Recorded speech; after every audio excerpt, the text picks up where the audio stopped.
Okay, splendid. Okay, people, so I'm here with Joe Stephenson and Scott Chambers, the two creatives behind Dr. Jekyll. Gentlemen, thank you very much for giving me this opportunity to have this conversation. Oh, thank you.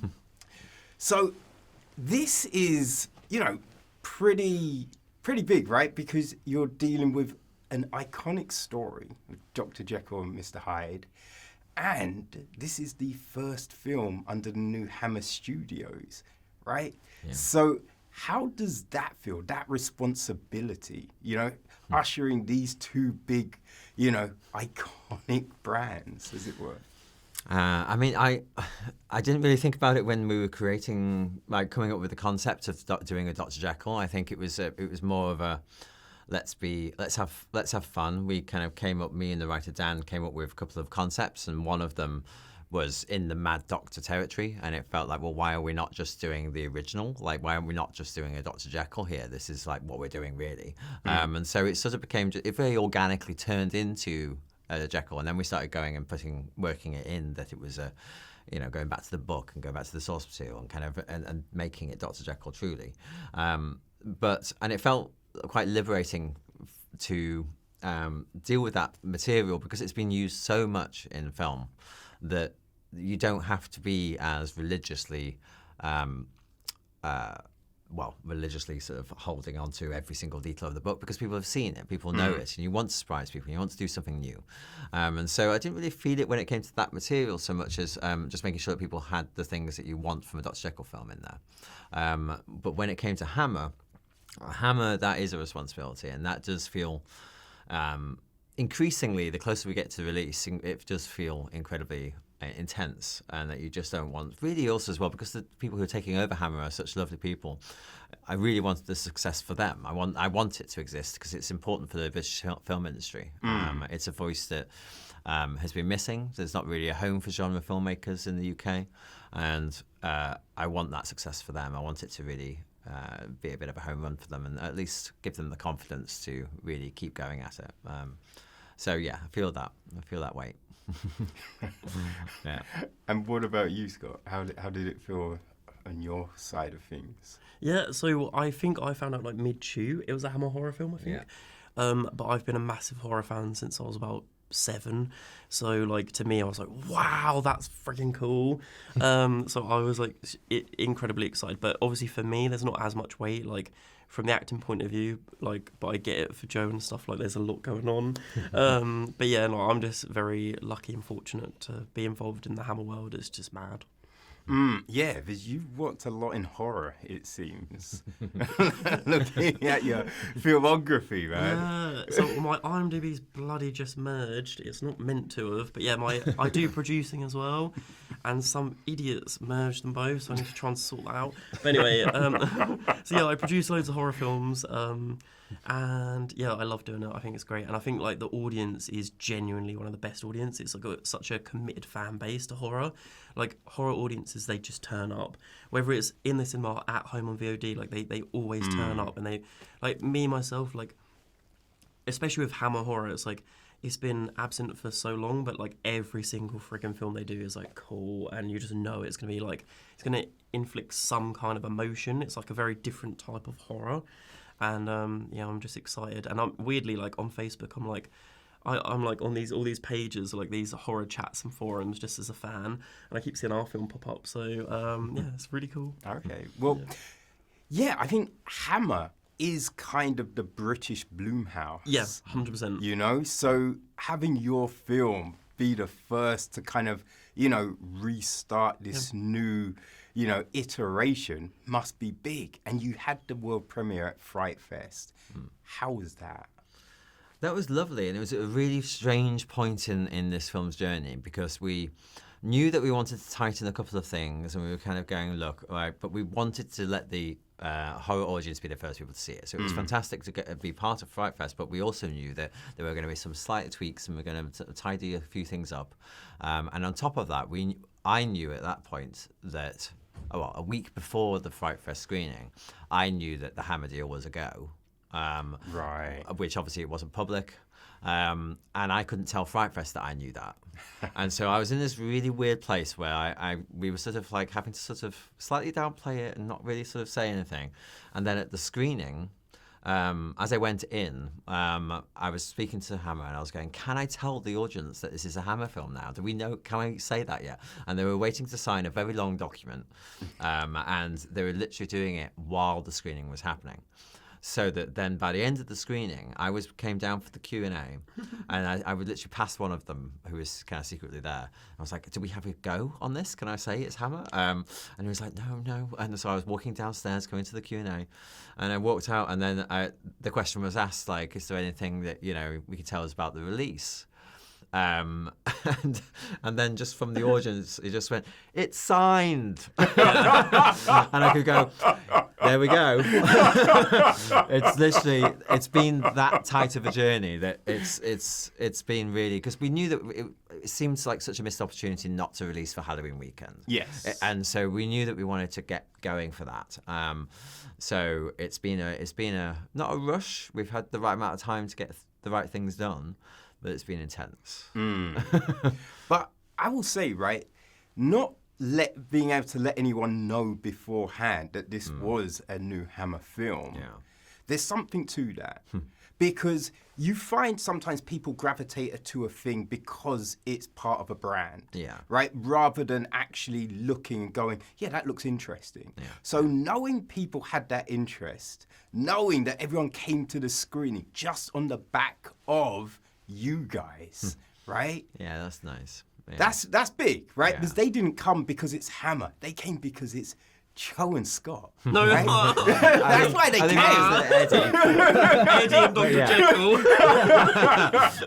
Yeah. No, but look, it's a good evidence of how committed the horror fan base is and how lovely it is. It was my first time at Fright Fest, and obviously you've been there before a few times, but it was my first time, and it's incredibly sweet. There's such a lovely group of people who, absolutely are passionate about a particular, style of film. Yeah. So it was lovely. It was really lovely. It was a great audience. Yeah. And, this was technically your second feature film, because you had the documentary, McKellen, but, after Chicken, this was the... So what kind of pressure was that? Coming in, did you think, okay, I've definitely got all the skills to do this type of film, or was there any I'm not sure, do I know how to do that thing? How will that process be? What was the thinking? Well, I mean, yeah, I do count it as my third. Just before you answer. Yeah. There's a good edit point there. Bring in your... Angel, thanks. Thank you. No worries. Sorry about that. Thank you. No, this is fine. You can keep it in. Now, action. And then I don't know what I'm saying. What was I saying? You said actually this is your third film. Oh, yeah. Yeah, so I do count it as third because the pressure, when you talk about pressure in making a film, I suppose it's different on everything. And the pressure with the McKellen documentary was that I had to tell Ian's entire life story in 90 minutes and do it justice. With Chicken, the pressure that was the one where it was like, I've convinced myself I can do this. Can I do this? And then with Jekyll, it was always going to be, yes, intimidating because it's a new space, but then that's what I kind of thrive on, in that doing something different each time. If I do another horror kind of thriller thing, it will be a very different type of one to this one. It's a very particular thing. I just don't like to repeat myself, and I want to be somebody who there's naturally going to be a part of me that's thread through my films that I can't control, that probably people understand as something that is me or will hopefully develop that. But I want to constantly do something different. And so I kind of, I thrive on that not knowing, not being too scared of it and just going for it. And knowing that I love all types of films and those films that I love will have seeped into my mind, and that's kind of, the influences are all there, and I kind of feel like I have a great enough understanding of how those sequences that I love work. And so then you're just servicing the scripts and you're working with working with actors to make sure that they feel comfortable to be their best selves. And that's really my priority. Yeah, So, yeah. yeah. Okay, that makes sense. But I have to call you on something you Yeah. just said. Yeah. I'm Go I'm for not it. trying to be bad, but I've got to call you on this. Yeah. Because you said you don't like to repeat yourself, Yeah. but you worked with Scott on Chicken and you brought him back. So what kind of Very true. dirt has Scott got on you to weasel his way into this one? His, just simply being that damn good. I think that's basically it. I know that we work so well together, and I know I can rely on him under whatever pressure we have on the film. I know I can rely on him to bring the goods every take, and so it's just a very natural thing. That, like, yeah, of course, I knew I wanted to work with him again, and yeah, and I will continue to. I'm sure there will be. Yeah, no, not repeating myself, but yeah, I suppose it is a form of repeating myself, but but the very different characters. That's very Yeah. true. Very true. But hey, gotta say, Scott, you did kill it. Oh, thank You did a tremendous job of portraying Rob, right? And this guy that's, he felt very genuine, right? He wanted to try and get to see his daughter again. And there's that anxiousness, but that willingness to just want to help out. And you really exuded that. Oh, Like, thanks. what did it take to get into that character? And from the giddy up, was that the essence of the character? Like, or did you just let Scott kind of create the vibe? It sort of evolved, I think, didn't it? Mm-hmm. Yeah, it's like, like every time I ever like audition for something or play something, and it's like I just don't want to blend into everyone else, and I'm always like, how can I stand out? Like, what can I do that's different? What can I do that like makes you feel like as a real person? Like, I'm truly like I really don't like watching stuff where it's like, oh, it's that type of character. Like you've just seen it before, like the joke, the chav, the blah blah blah. And it's just like, what can I do? Like, because on the surface, Rob could be like, you could get your complete stereotyping for this. And I was like, how do I make him really like? He's got to be lovable. And I was worried that your stereotype might not be likable, and he's got to be on screen the whole time. And he goes through all these emotions, and you got to believe it, and the desperation and.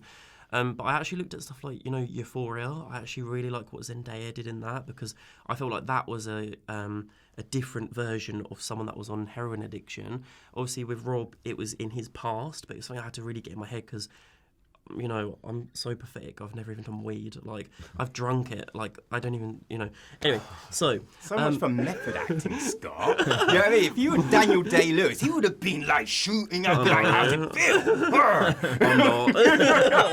But yeah, no. I had to like get my head in that though, because it was like, because that's his past, and that was a massive thing in his past. And like, there's a character that keeps bringing his past to the forefront, and I had to really like remember what that was like for him and certain memories. And yeah, Zendaya in Euphoria I thought was a really great example of not being a stereotype and of playing like a really, really well-rounded character. And I kind of took a lot of influence from that.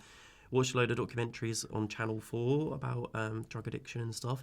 And then as soon as I kind of figured out kind of like what that might make someone like at that time, and certain characteristics I might get from those, like real people and stuff as well from the documentaries, then I just started playing with Rob, and I was like, how do I want him to walk? And then gave him a little bit of a hunchback, and you just have a little play with it. And I was just, my big thing was just, it has to be likeable. And I worked out the arc of the story, and I was kind of like, there's this point the audience have to laugh with him. There's this point they have to feel something with him. Otherwise, I'm worried they won't, because I think that was the biggest pressure for me. Like, if you don't like him, it's just, I don't know, like, you've got to spend so much time with him. So, yeah. Yeah, no, you did a great... There's that scene at the start when you're talking about the job that has to be done, and you're like, well, no, I looked after these people, and I genuinely liked it. And that really came across. You're just like, oh shit, okay. Yeah, it's stuff like that. Like you create, as an actor, you like create memories. So it's like I visualize all of that stuff, and it's kind of like those times when I was playing chess with people. Those times where I was helping people in the prison and stuff. Because I feel like in the prison he probably had no personality, and that was something with the costume designer. I was like, I want the costume to be really plain and like muted colours, and as the story goes, to have a little bit more, like he has a checkered top at the end, like a little bit more personality, like he kind of starts feeling himself near the end. And like with Joe, he lets me have a lot of like freedom on the day. Like I don't really trust anyone but him to work with, and it's just because sometimes you just like, I don't know if you care that much, like really I don't know if some people do, or they're just rushed or whatever, or you'll just hide and they're like, just do that. But with him it's like I'll feel confident enough to just do something really friggin' weird and different, and if I look over and he's by the monitor and he just nods at me, I'm like, okay, don't overthink it, he likes it. Do you know what I mean? Yeah. Or if he crosses his head, I'll go, okay, cool, let's go back to the script. Do you know what I mean? But yeah, he it's all him. Like, he gives me so much confidence, and yeah, you've always supported me, and I just love him. So, yeah. Oh, that's tremendous. Because you oftentimes, I joked earlier, right? But I think there's something to it when you see certain, groups, right, with actors, and they work with that same director constantly. We see it with like Nolan, with Jackson. You know what I mean? And you think, oh, there must be such a good environment on screen. That collaborative process must be so strong that these people constantly want to work together. So it's nice to hear that. Yeah, he's like my best friend, literally my best friend. And you know what? If acting doesn't work for me, I'll just do his stuff only. And I'll still be fulfilled. I'll be the most fulfilled person, because when I work with him, I just have. He brings the fun into acting for me, and like a lot of other jobs don't. It just kind of goes, oh, I'm a puppet. Whereas with Joe, I don't feel like a puppet, and I feel like what I'm doing it means stuff. And yeah, I mean, the thing is that, look, I think it's partly because my feeling is that when you're hiring somebody, particularly on a film set, you're hiring each individual for their very specific skill set, and part of the job of the director obviously is to make sure that everybody's working to one complete whole, but at the same time, I'm relying on their expertise. I want their expertise. I want them to feel like they can bring stuff to the table. I'm not going to know the character of Rob as well as Scott is. So I want that dialogue. I want to hear from the expert on Rob what Rob should be doing and behaving.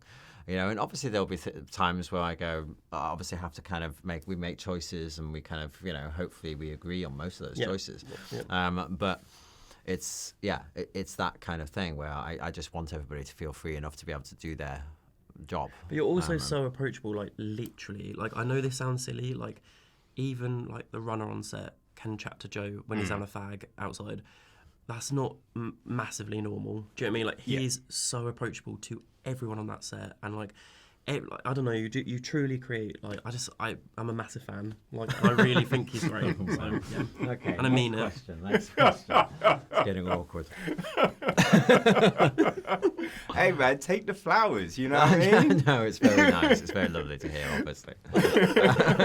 But so there is something to that though, right? When you're casting something, right? What do you do to the actors that you don't know as well as Scott, right? How do you work with them to get them into the vibe of what you're looking for? Do you give them reference material like films or music? Is it more of a conversation, or as you mentioned earlier, do you kind of just go, okay, I know they've worked on a lot of stuff, I'm going to trust them to bring something? It's a conversation. It's lots of conversations about various different parts of it, whether it's the tone of the piece in general, which obviously informs actors' decisions, or if it's talking about what makes that character, what things could have gone towards creating that character and in the situation that they're in right now, and how they behave in the script. And so it's conversations, and I think every actor is different. Everybody works differently. Some will come from a drama school and have a very particular way of having been trained, and some will not, and then others will come with a whole weight of loads of baggage of having done lots of films and lots of different things, and then have learnt good things, and some people have been on things that have learnt bad things, and so you end up just kind of figuring it out as you go along and working your way around, and it's just the same as trying to get the best out of anybody. I always think the best. I don't understand the whole shouty McShouty directing, because that doesn't really work. I mean, that's somebody shouts at me, I just go F off. I don't want to do that. It's literally horrible. Yeah, it doesn't make me do anything. It certainly doesn't get the best out of me. So my thing is very much to just treat everybody equally, and you have never show conversations. any stress either. Like, no, but seriously, Wow. He's producing this as well. Like, the weight of stress he has every day, but he comes onto that. with a smile and hugs every single actor, and like you just make there's no stress. Whereas other directors, it gets to them and stuff, and it's a freaking hard job. And like there's been ones, when you were talking about shouting and stuff, like it is a thing, like, or they just walk past you and you're like, oh god, you know what I mean? Like, and as an actor, you're always bloody in your own head. Do you know what I mean? You're nervous and what am I any good? Da, da, da. And he just makes you. It's just calm. It's so calm every day. Yeah, I have a breakdown every night, but it's fine. Yeah, no, it was. It is. It's about. I want it to feel nice. It's a privilege to make films. That's the thing. Is that I think because I don't have anybody in the industry in my family. I come from the north. I'm not. And you're self-taught. I don't. Yeah, and I'm self-taught, and I've just had to. I think because of that, the privilege of filmmaking is particularly large in my mind when I'm making them.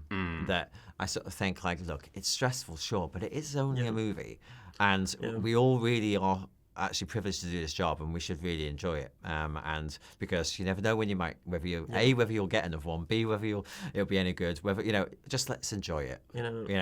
People take this way too serious. It's a freaking film. Do you know what I mean? Like, we're not doing. It's just people no, with just everything that's too going on in the ridiculous. world, it's just have a fun. film. Like when people moan on set, I'm just like, oh, shut up, just do something else. Do you know what I mean? Like, Yeah.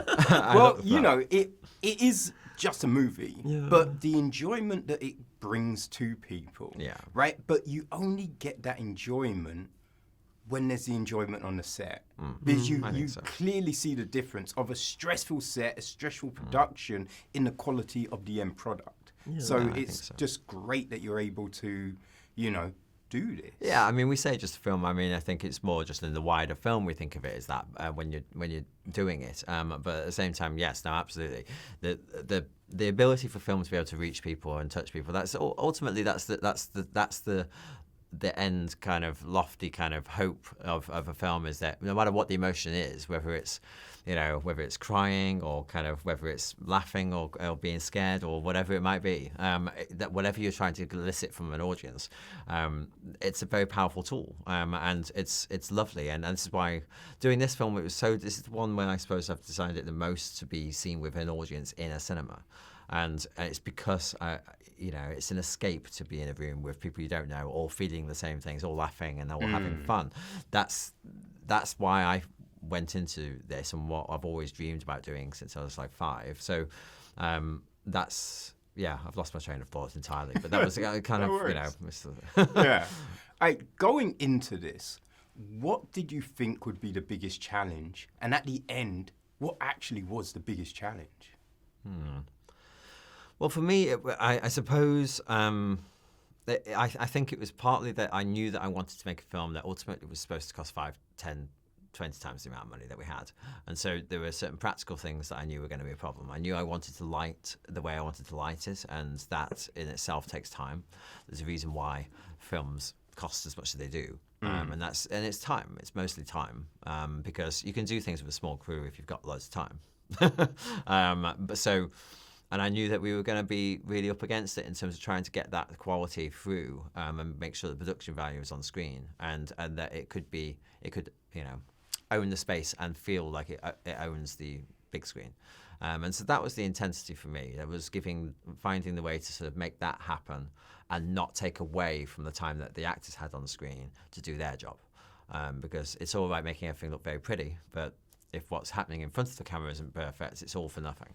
So it's that balance that was always going to be the struggle for this as a project, was trying to have that stylistic Hammer feel in terms of its design, and also give the time to the performers, and getting that right. That was always going to be the challenge. And you're always going to sacrifice certain things in certain areas, and unfortunately sometimes you've only got 2 takes, or something, but that's again why you hire really great people, is so that you know that if we are in a situation and they only get 2 takes, I know I'm going to get what I need. So just surrounding myself with the right people meant that those challenges were,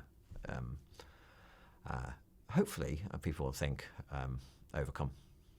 Oh, I mean, the end product is great, right? Like, for a first film from this new Hammer Studios, I think they got a good one here. You know what I mean? I think people are going to gravitate to it for sure. So, yeah, congrats, man. Thank you. Scott, now, in the real world, who would win, you or Eddie in chess? I can't even play chess. Ah! Yeah, like I'm not that smart. So no, I had to learn that bloody game. So But so did Eddie, though. yeah, Eddie did. So like I think everyone had less confidence in me learning it though, because I was like lumbered in this room with this guy that was teaching me chess for like an hour. So I memorised it really well, and then we get to set, and then Eddie comes, and then they tried to quickly teach Eddie it, but that weren't happening either. So I think I might win ultimately at that one game where I lose, but yeah, I don't know, probably Eddie, because I don't even know what I'm doing. wait, what did I learned something like pawn and stuff like that, I can't remember what it means anymore. The King's pawn opening, that was a line. Yeah, that was something. King's pawn opening, but I have to act like I knew what that was, like King's pawn opening. Yeah. Fuck knows. Monopoly I'd win. I'm really good at that, yeah. Yeah. Why didn't you write a Monopoly scene? I know. I don't know. It It's not feels as like one quite classy. divine. I think if Dr. Jekyll sat down and was like, Monopoly. let's play Monopoly. It also Yeah, would go on for Give us the fire. ages, wouldn't it? You would go on for It ages. would be like, now I own Mayfair. Yeah, but you know, the drama of what's he going to be? Is he going to be the top hat? No, you're like, "Ugh, what's Maybe happening? watch it for like 40 minutes. Maybe the film. And then fucking play it. Yeah. Should have done Cards Against Humanity. That would have been Oh, yeah, I'm good at that. Oh. Yeah, I'm really good at that. Yeah, I'm actually good at that. Yeah. What was it like, you know, being in these scenes with Eddie Izzard? Yeah, like, again, because she likes improv, I love improv. And Joe's first film, Chicken, that we did, he would do this thing where, like, the first 2 takes, I did the script, and then the third one, I got to do whatever I wanted. So whatever came out, and I just had so much fun doing that. So I weirdly learned improv from Chicken, really. And I learned that I loved it from that. So when we got to this, I didn't know Eddie liked improv that much until I was in scenes with her. And then it just started coming out. I was like, oh, shit, that's not in the script. And I was like, cool, but I like this. So I'll kind of go back with it. And it really genuinely keeps you present and like really in that moment, because it's like you don't know what's about to come. Like right now, you don't know what I'm about to say. I could say something horrendous right now, and that might offend everyone in this room. But do you know what I mean? No one knows. You know, you don't know. So it's it's very possible with me. I don't rehearse anything. So but yeah, like I'll be in scenes and it's kind of like just bouncing it back. So yeah, I loved it, and she's just like wild. So yeah, but yeah, I loved it. What is that like when you're, you know, doing scenes and someone goes off script, right? Yeah. Because it must be a bit like, what? It's That's hard, not, yeah. but then thinking, well, I don't want to break this. Yeah, Because no. up to that point, it was all going well. So yeah, how does that feel? Well, the hardest bits, you know, at the end, I won't say much because I don't know when this is coming out, but you know, at the end, I'm behind a glass door. Yes. So I can't hear anything, right? And what I can hear is like it's really hard to hear out there, basically. And I'm out there on my own. But when I can hear, I'm like, oh, we're on page 4. Oh, we're back to 2. Oh, we're on 3. But it was quite fun. So it definitely keeps you on your toes. But I'd say the more we were doing the scene, the more it was kind of like feeling like we were both finding what we wanted to say, where we wanted to say it. At the beginning, I don't really know how much it was like kind of jumping forward, if it was maybe Eddie's process of kind of like figuring out what she wanted to say when, I don't know. But yeah, no, it was a lot of improv and stuff like that. Only in that scene. The rest was kind of like not really, but that one, yeah. But yeah, she's incredibly talented. Like just looking in her eyes when she's acting, yeah, it's great. Like when you're working with great actors, very lucky. Yeah, the chemistry you had with everyone, with your brother. I forget the guy who played your brother. He's but- called Morgan Watkins, Yes, and he played my that's it. brother in Chicken, so I already have a really good bond with him. Yeah, and he beats me up in that as well. So. Yeah. But yeah, no, everyone he casts is another thing. He doesn't cast arseholes. Like, he casts everyone is nice. Everyone on that set is truly nice. Lindsay Duncan is... So, like, I do this thing where I don't Google anyone before I work with them because I don't want it to get in my head. Yeah. And then, so, like, I'm hanging out with her and she's friggin' so nice. And then I go, oh, right, what's she done then? Google that. And I'm like, oh my God. And I've been like, oh, you're one of the greats. Oh, cool. Hi. But no. But anyway, he casts genuinely lovely people. Simon Callow is so friggin' nice. Everyone was so nice. So like Robin, Cara, just everyone was so nice. So it was so easy to work with every single one. No ego, no attitude. Everyone wanted to be there. Everyone was happy. Everyone loves him. Mostly they've worked with you before or they knew you somehow. Yeah, I've worked with most of them before. I hadn't worked with Lindsay before though. Oh yeah, well she instantly was an instant fit. Like Yeah. I can imagine you working with her loads. Oh yeah, no, she's just so wonderful. She's just so nice. She's meet your heroes kind of person. She's just beautiful in every way. And it's about you want the set to be nice and warm and kind of feel like a family. Well, you're gonna. That's part of the interview process for me. That's part of the auditioning is going like, is this person gonna be? Are they nice? Yeah. Because if they're nice, they're so much like if I get sort of that feeling from them, then they go right to the top of the bar because it's like, well, even if I'm not sure, I know that we can work together, and we can kind of create something that works for their skill set. Yeah, when I produce stuff, it's like. Literally, I'd rather a nice person over talent any day. I'm not even joking.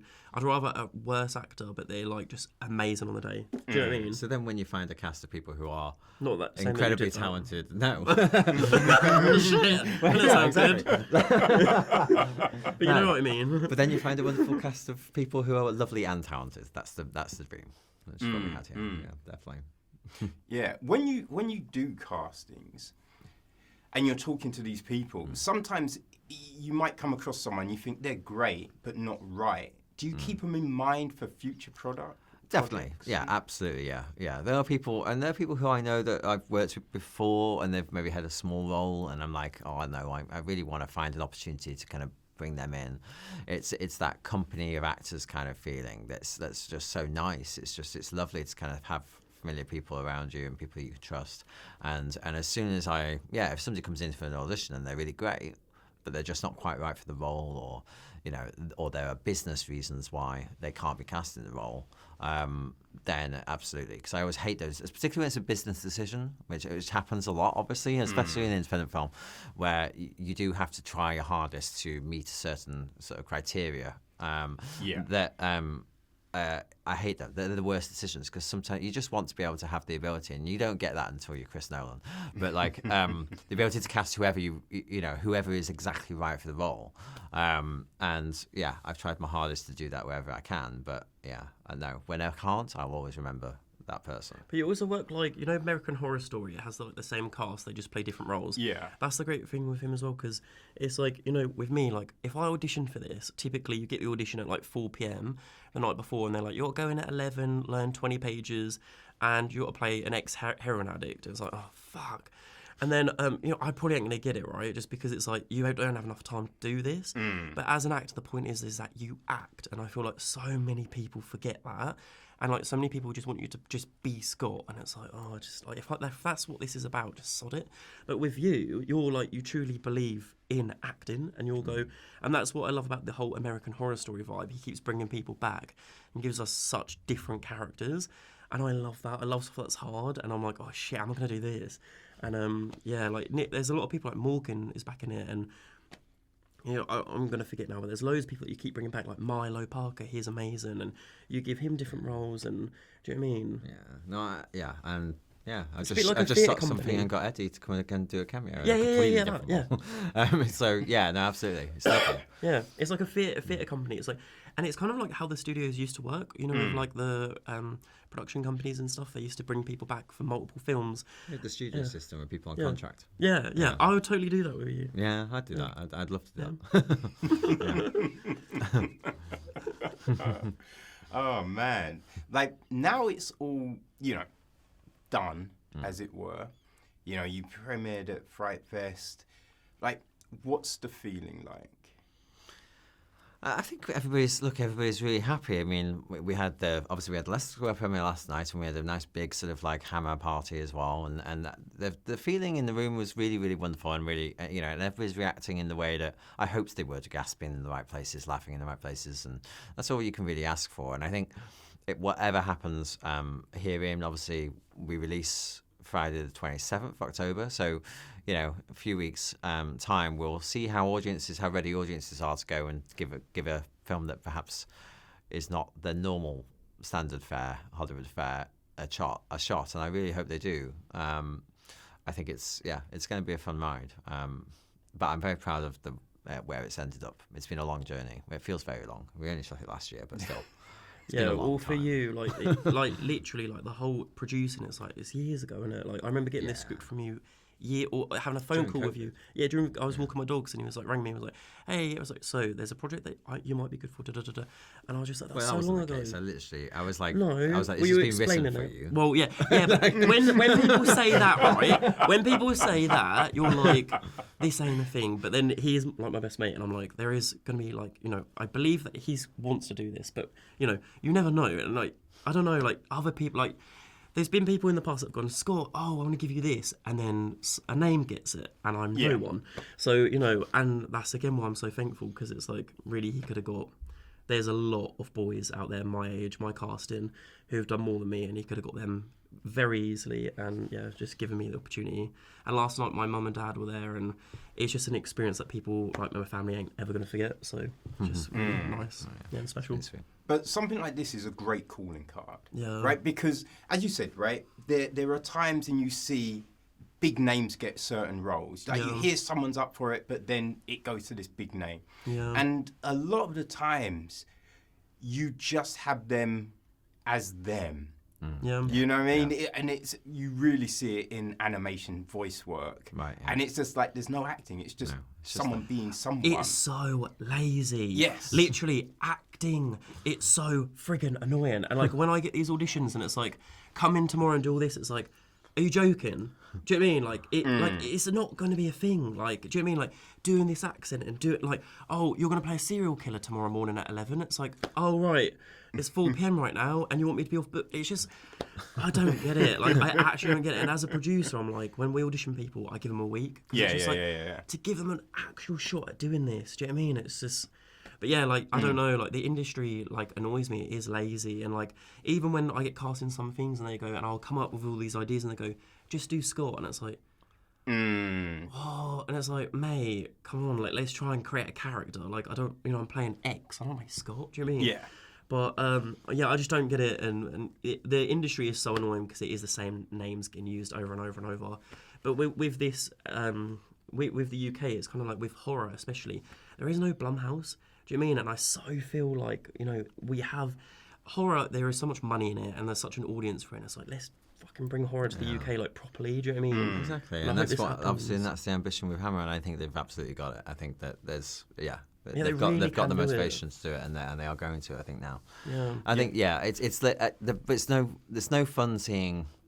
I think the other problem as well with acting now is that they're on social media so much that everybody knows who they are as a person as well. So you know now when you're seeing so and so being themselves because you've seen them as themselves on their social media platforms, and you know that that's them. And I suppose before, when that was happening, because it was always that type of actor around, it was the Hollywood star, and that before you didn't know the individual in the way that you know the individual now. And so I think that also affects how you kind of, we know But that. is it we like know. people just ain't working hard enough? Like, I don't get it. Like, you look at Sean Penn and it's like, you're fucking amazing, right? Like, all these people like really change it up every role, and it's like, and then like there's so many that just don't bother. But do you think it's a money thing, right? Because I kind of feel, because as you said, like back in the day, there were people that were kind of just themselves. But I feel because, that was very few people. And the more money has come into it, like there was a time when I remember seeing the Australian Worthington, Sam Worthington, yes. Yeah. And he was like, he did those Clash of the Titan films, which killed my soul. But he was just like, I'm not going to get into shape, like six-pack shape, unless they give me even more money. And it's just like, but you signed up to do a role. Yeah. Surely that comes with, and you've been given a big chunk of money to do that role. But it seems people want more to do what I they've think, I think to be fair to him though, I can imagine that when you're being asked to change yourself physically in such a dramatic way, I can imagine the feeling of like, well, you only want to change your body shape normally, I suppose, for yourself. I think I can imagine the feeling of that being really intense, and But like, I also feel like, I don't know, like it's just putting, I'm obviously being filmed saying this, but just put like it's your like you should want to. Like, Yeah. I would love these opportunities. Like with this character, like obviously it weren't a big thing, but it was like I tried to lose weight and stuff even like more because it was like he's been in jail. He ain't been sat there fucking having KFC, is he? Like, do you know what I mean? So I was like, I don't know. You should just want to, but I get maybe that's a bit extreme. But some jobs as well. Some jobs always are going to not be those jobs in which you go, well, I am doing this one for a paycheck. Yeah, maybe I'm not Clash of doing this one Titans for is a the love bit of it. different, I guess. Yeah, stuff like that. I don't know. think. Yeah, you feel that they're using you for your name. So you're going, well, okay, but if you want me to also then put myself through this awful fast change, then maybe I need a bit more. Like, I can understand it. I've not actually been, but I'm through not an this, I actor, don't know. so. No, but as I said, this is a great calling card because the performance, the direction, right? The shots, those close-ups, when you just see like the glow, right? Or the fingernail, the nail polish, and just those, and the eyes. God damn. You know what I mean? Just those things really draw you into the film. It's the way, Rob is. Right, that shock, that anxiety, all of those things. You've created this vehicle that is fantastic, and I think people can look at that and see, oh, these people can do this. Right, I'd be happy to give them the keys to my shit because I know they can deliver. Oh, well, I hope so. The dream is always to keep going up in budget levels, to give yourself that freedom to do more, to keep delivering on a higher production value and have more time to do more and do bigger things. And I really hope that, that's the path you always go on when you're an indie filmmaker. It's going from this budget to this budget, and you just kind of hopefully keep on going up. And so it's my hope very much so that we get to play with bits of bigger set of tools. We're never we don't us two, we never wait for the phone to ring, ever, do we? It's we just... Because it doesn't ring. Yeah, we work on... it don't even ring, literally. But yeah, it's we just create our own stuff all the time. We've got a project that I had written in COVID about a true crime that happened in the 70s, and I was like, it's really cool, and if I set it modern day, it's got a really cool freaking hook to it, I think. And I told you about it, and now it's all kind of coming together, and it's I should, whatever happens, but it's just we'll just carry on and just keep making stuff that we like. Do you know what I mean? You just have to make your own stuff, don't you? This generation, it's that it's so accessible to pick up a camera and make a film. You can literally, anyone can do it, which is great. That's what my producing career has been, picking up a camera and doing it and just putting it on straight to DVD. But anyone can do it, and it's great, and that's why we can just go and write a script, and we can send it out to some people, and we can just get it going. So whatever happens. Yeah. What are the aspirations? Because I know you've got the Midas Man coming. Yeah. But from that, is there another genre you're thinking, oh man, I wouldn't mind making a rom-com? You know what I mean? Or whatever. What are you thinking? Yeah, I don't know. I mean, so I've just shot the Brian Epstein movie, which is very different again, obviously. And then... I like so many different types of films that it's really hard for me to kind of pinpoint, this is definitely one I want. I have a couple of projects. I've got one script in particular that's very expensive. I would love to play in the sci-fi world. I'd really love to do something, go into that area.